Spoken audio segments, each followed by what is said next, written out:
plan introduction, rappel anatomique, anatomopathologie, diagnostic, évolution, traitement et conclusion. Pardon. Donc,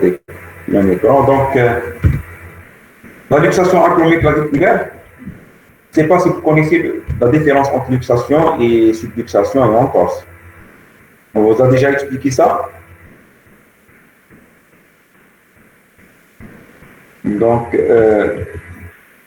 vous avez une articulation. L'articulation, elle a des moyens d'union, c'est-à-dire qui permettent de maintenir l'articulation, les deux fragments d'articulation en place, l'une face à l'autre. Et en fonction de l'importance du traumatisme, il va déchirer ces moyens d'union. Lorsqu'il s'agit d'un mécanisme qui est minime, vous avez une entorse, c'est une simple élongation ou bien une rupture partielle des moyens d'union, sans qu'il y ait de luxation, sans qu'il y ait de perte de... Parce que la luxation, c'est une perte de contact totale et permanente entre les surfaces articulaires. Lorsque le traumatisme est encore plus sévère, vous avez tous les moyens d'union qui sont déchirés. Là, vous avez une perte de contact totale et permanente entre les deux parties, les deux surfaces articulaires, et c'est ce qu'on appelle la luxation. En matière l'acromioclaviculaire, c'est une articulation, c'est une véritable articulation, c'est une articulation peu mobile, elle est plane, elle a des surfaces articulaires, elle a même un ménisque, et elle a des moyens d'union, capsules et ligaments qui maintiennent la stabilité de cette articulation. La luxation acromioclaviculaire est la forme majeure de ces lésions, parce que le plus souvent, c'est une simple entorse, qui est plus fréquente comme lésion de l'acromioclaviculaire. L'incidence des séquelles de cette luxation acromioclaviculaire est très controversée. C'est la même histoire avec le traitement orthopédique et le traitement chirurgical pour les fractures de la clavicule. Là aussi, il y a beaucoup de controverses, deux écoles, ce qui explique la diversité des approches thérapeutiques. Il y a ceux qui sont pour le traitement orthopédique et il y a ceux qui sont pour un traitement chirurgical. Donc, l'articulation acromioclaviculaire, elle est là. Clavicule et la partie l'acromion qui fait partie de l'articulation qui fait partie de l'omoplate. La clavicule est articulée en dedans, vous savez, avec le sternum et en dehors avec l'omoplate. C'est l'articulation acromioclaviculaire. Elle met en contact l'acromion et l'extrémité externe de la clavicule. C'est une articulation plane. Les surfaces articulaires sont taillées en biseau. Ils peuvent glisser l'une par rapport à l'autre. C'est-à-dire ils sont déjà prêts à se luxer. Ce qui les maintient, c'est la capsule et les ligaments. Donc, la stabilité de cette articulation, elle est basée premièrement sur les ligaments acromioclaviculaires. C'est-à-dire c'est des ligaments qui vont de l'acromion vers la clavicule et qui renforcent cette articulation. Et vous avez ce qu'on appelle les ligaments coracoclaviculaires. C'est-à-dire, vous avez des ligaments qui partent de la clavicule vers l'acromion, ce qu'on appelle les ligaments acromioclaviculaires qui renforcent la capsule articulaire. Et vous avez des ligaments qui partent de l'acromion, de l'apophyse coracoïde, à la partie inférieure de la clavicule, et qu'on appelle les ligaments acromioclaviculaires. Et classiquement, les ligaments acromioclaviculaires sont schématiquement divisés en deux ligaments trapézoïdes et conoïdes. C'est dans l'anatomie descriptive, je ne sais pas si vous vous rappelez ça ou pas. Et vous avez aussi un autre ligament qu'on appelle le ligament acromio-coracoïdien. Il n'a pas vraiment un grand rôle de stabilité pour l'articulation. D'ailleurs, on le sacrifie dans la chirurgie arthroscopique de l'épaule et aussi parfois on l'utilise comme moyen de stabilité dans la chirurgie de la luxation acromioclaviculaire. C'est-à-dire on le coupe ici, on essaie de le mettre ici pour maintenir la clavicule atterrée en bas. Et le dernier moyen de maintien, c'est la chape. C'est la chape musculo-aponeurotique qui tapisse donc toute la partie supérieure. La chape, c'est comme la chape qu'on met sur les terrasses. C'est une chape à la manière d'un toile serré qui renforce le tout, D'un point de vue anatomopathologique, le mécanisme, il s'agit le plus souvent d'un traumatisme direct sur le moignon d'épaule, c'est-à-dire on chute sur la face latérale d'épaule, et là, la force vulnérante elle va entraîner un abaissement brutal de l'acromion en bas. La clavicule, elle ne suit pas le déplacement et elle est attirée en haut par le muscle sternocleidomastoïdien. Hop, vous avez une déchirure des moyens d'union. Et en fonction de l'importance des déchirures, vous allez avoir des formes de gravité croissantes de l'articulation acromio-claviculaire. Classification, il existe plusieurs classifications. On va voir la plus utilisée d'ailleurs et la plus simple, c'est la classification d'Allemagne. Elle distingue le stade 1, c'est l'équivalent de l'entorse, c'est-à-dire que vous avez une vision partielle de l'appareil capsulo-ligamentaire acromio-claviculaire. C'est une entorse bénigne sans aucune instabilité, c'est-à-dire qu'il n'y a pas vraiment de perte de contact entre les surfaces articulaires, ce n'est pas une luxation. Le stade 2, c'est une rupture de l'appareil capsulo-ligamentaire acromio-claviculaire. Donc, vous avez un déplacement, une perte de contact totale et permanente. Mais elle n'est pas très importante. Et elle est caractérisée cliniquement par un signe clinique très important. On va revenir sur ce signe clinique par la suite.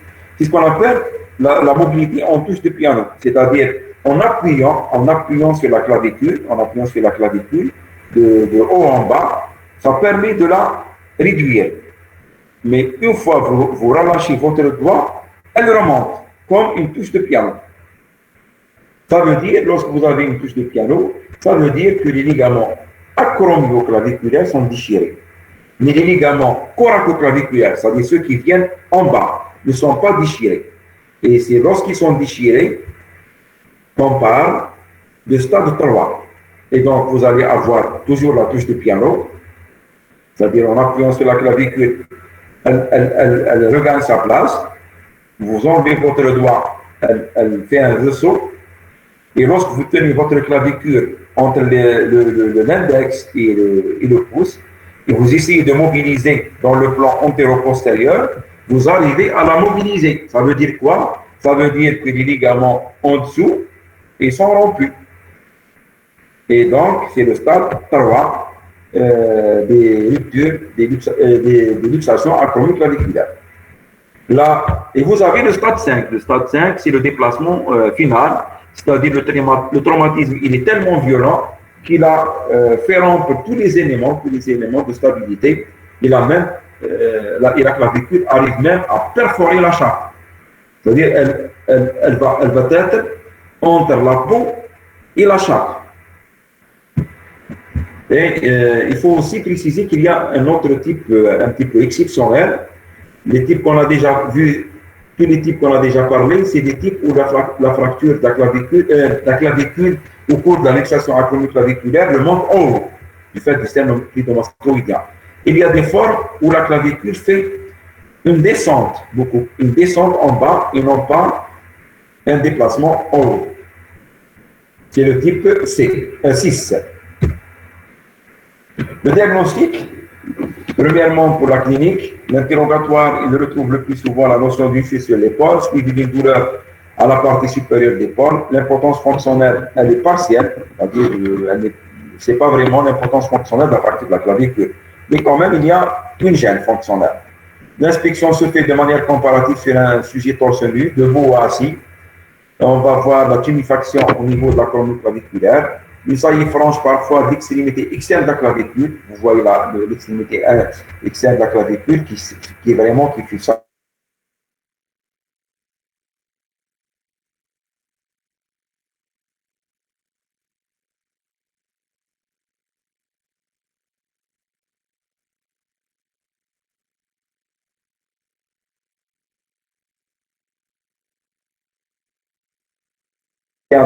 Ça veut dire que c'est un type 2, c'est-à-dire une rupture des ligaments acromio-claviculaires avec intégrité des ligaments coracoclaviculaires.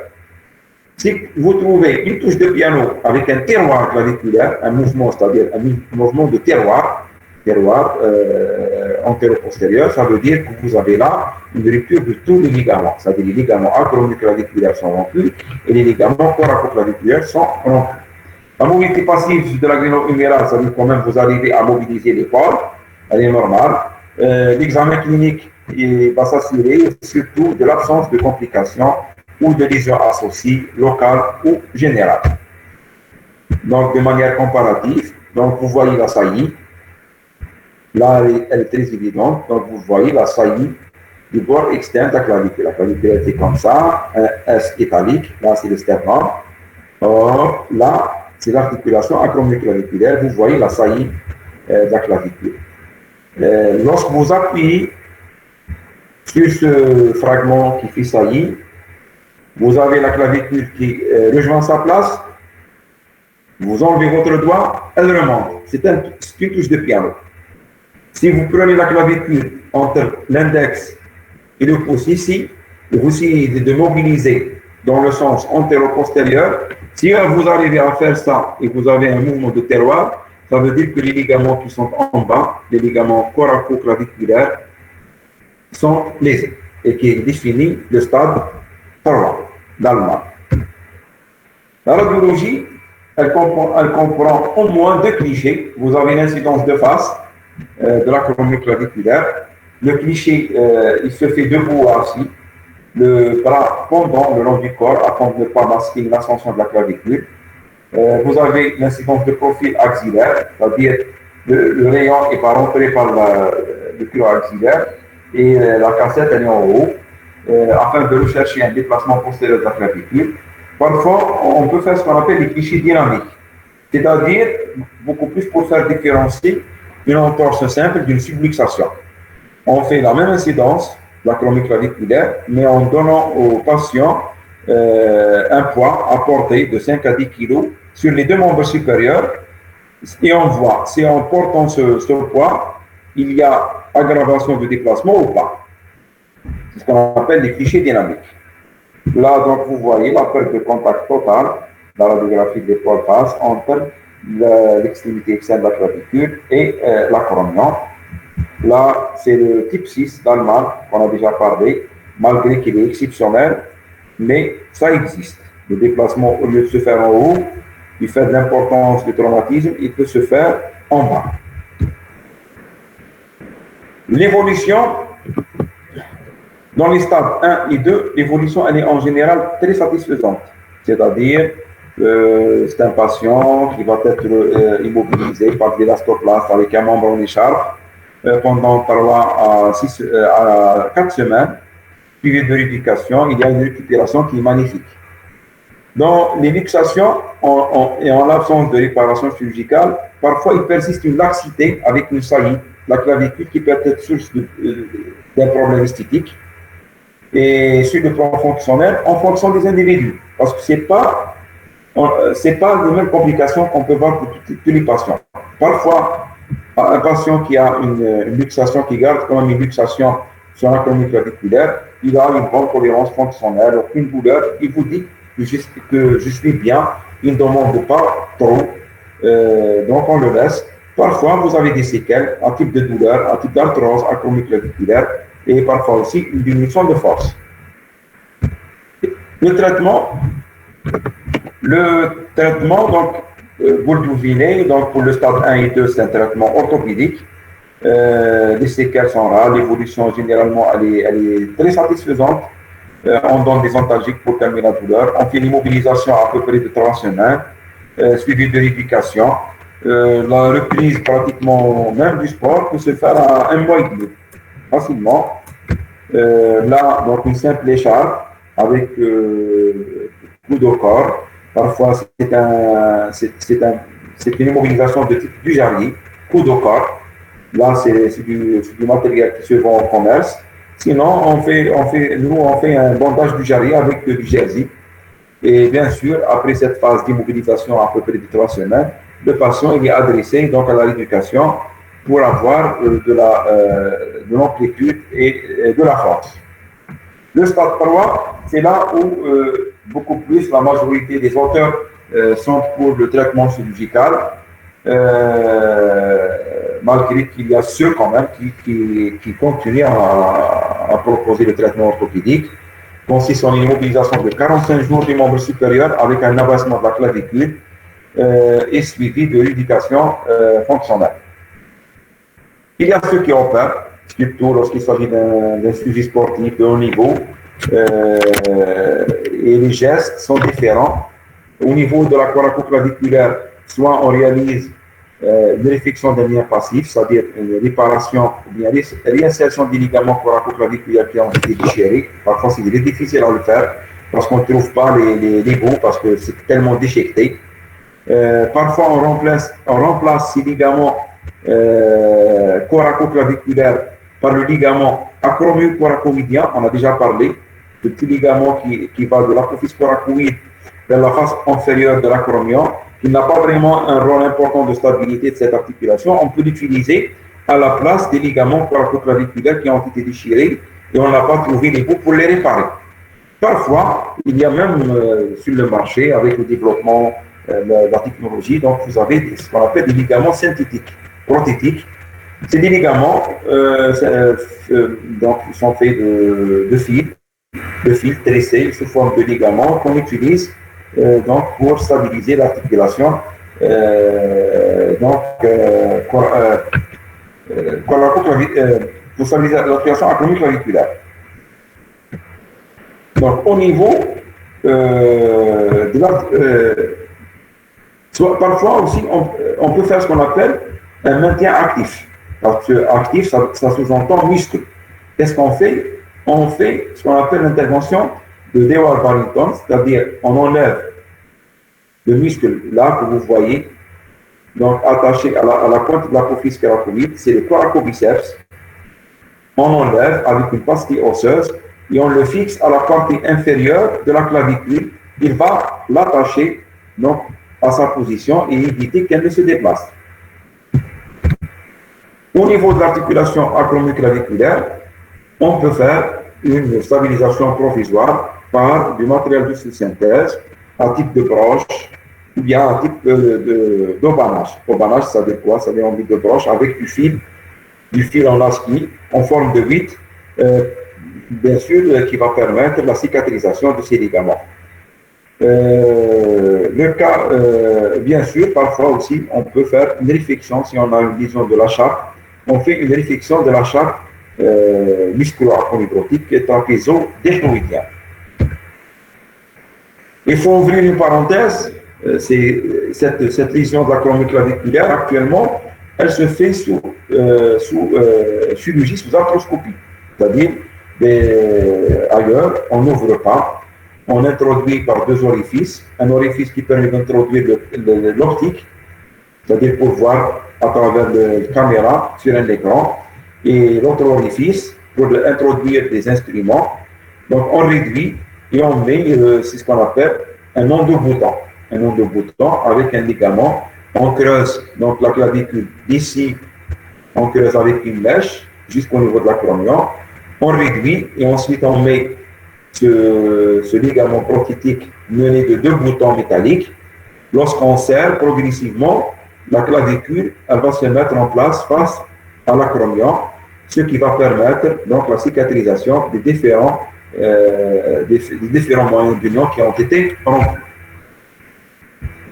Le traitement chirurgical, donc beaucoup plus, il est préféré, donc on a déjà parlé pour les sportifs, pour les travailleurs de force, parce que parfois cette subluxation persistante de l'acromio-claviculaire peut avoir le retentissement sur la force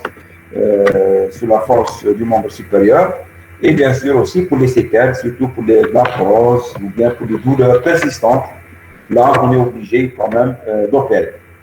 Bien sûr, la méthode chirurgicale, on a déjà parlé, c'est un petit peu controversé, il y a des fonctions des écoles, mais il faut garder à l'esprit qu'actuellement, la chirurgie sous arthroscopie, elle donne des résultats qui sont magnifiques. Donc, c'est l'idéal. Si on opère, l'idéal, c'est de faire un traitement sous arthroscopie. On n'ouvre pas, on n'aggrave pas davantage les dégâts qui existent au niveau des parties-molles. Et c'est un geste, lorsqu'il est maîtrisé, donc il est fait au bout d'une heure moins quart. Il est vraiment, avec la maîtrise, avec le temps, ça va devenir un jeu d'enfant. En conclusion, on peut dire que la luxation acromio-claviculaire, elle implique la rupture des ligaments acromio-claviculaires et surtout des ligaments coracoclaviculaires. C'est le stade le plus grave des entorses acromio-claviculaires provoquées par une chute sur l'épaule. La tolérance à long terme de ces lésions étant souvent bonne, Le traitement est essentiellement orthopédique et la réduction et l'osteosynthèse ne se discute que dans les stades 3, pratiquement là où les différentes écoles se réunissent pour traiter chirurgicalement. Donc, merci de votre attention. On va essayer de voir vos questions. Donc, première question, je n'ai pas compris la mobilité en touche de piano dans les deux stades, 2 et 3. D'accord. Donc, la touche de piano, c'est comme son nom l'indique, c'est-à-dire vous avez une luxation de la colonne claviculaire. Vous essayez d'appuyer avec votre doigt sur la clavicule, elle rejoint sa place, c'est-à-dire vous arrivez à réduire la luxation. Mais lorsque vous enlevez votre doigt, elle saute, elle fait un ressaut, c'est-à-dire elle se reluxe. Pourquoi? Parce que les ligaments qui la maintiennent en haut, qui sont les ligaments acromio-claviculaires, sont déchirés. Donc, hop, elle sort. Vous la remettez, elle sort. Ça veut dire que vous avez une lésion des ligaments acromio-claviculaires. C'est le stade 2. Ce qui différencie le stade 2 du stade 3, c'est qu'en plus des ligaments acromio-claviculaires qui sont déchirés, vous avez aussi les ligaments qui sont en bas, qui maintiennent la clavicule à l'apophyse coracoïde, qui sont également arrachés. Dans le type 2, vous arrivez à faire la touche de piano, mais en essayant de prendre la clavicule pour la mobiliser dans le plan antéro-postérieur, elle ne suit pas. Et dans le stade 3, vous avez la touche de piano et vous avez le terroir, qui signifie que vous avez une rupture et des ligaments acromio-claviculaires et des ligaments coracoclaviculaires. Et le stade 3, il est plus grave que le stade 2, parce que c'est des stades de gravité croissante. Je n'ai pas compris comment la clavicule va descendre en bas, malgré qu'elle est rattachée au muscle. Malgré qu'elle est rattachée au muscle. Quel muscle? Le sternocleidomastoïdien. Justement, lorsque le traumatisme il est très violent. Dans le type 6, c'est le traumatisme le plus violent. Vous avez une déchirure des muscles sternocleidomastoïdiens et le traumatisme, lorsqu'il est donc appuyé de bas en haut, il va mettre la clavicule en position basse. C'est le stade 6. Il est très grave. C'est le stade le plus grave. Le stade 3, dans le stade 3, oui, dans le stade 3, on peut mobiliser la clavicule d'avant en arrière, c'est-à-dire ce qu'on appelle le terroir. Et aussi, de haut en bas, c'est ce qu'on appelle la touche de piano. C'est-à-dire dans le stade 2, vous avez seulement la touche de piano, et dans le stade 3, vous avez la touche de piano et le terroir.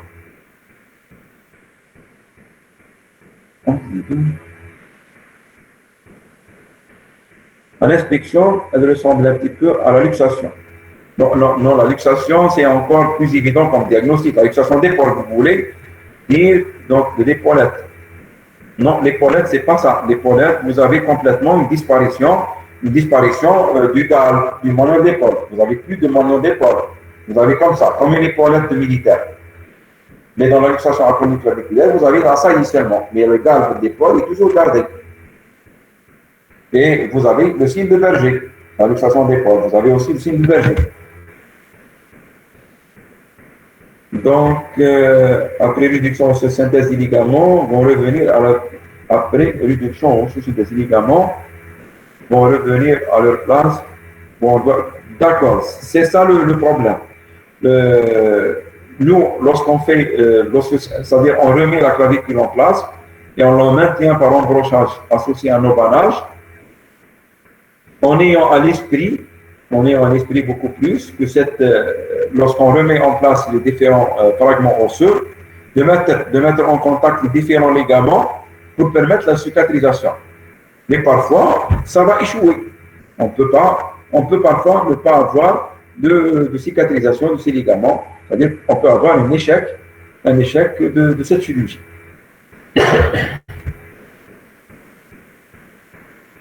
Oui, c'est le muscle. Sternocleidomastoïdien. C'est pas, donc, la question, c'est pas clair. Le muscle sternocleidomastoïdien, c'est le muscle qui vient en haut, qui tire la clavicule toujours en haut. Donc, merci de votre attention. Donc, je ne sais pas si vous avez d'autres questions? Bien, c'est clair. C'est clair, c'est très simple. J'essaie de vous faire donc le maximum de tours de la question sans trop vous charger avec des données un petit peu parce que il y a beaucoup aussi d'autres choses à dire pour les gens, parfois peut-être pour les gens qui vont par la suite faire la spécialité d'orthopédie.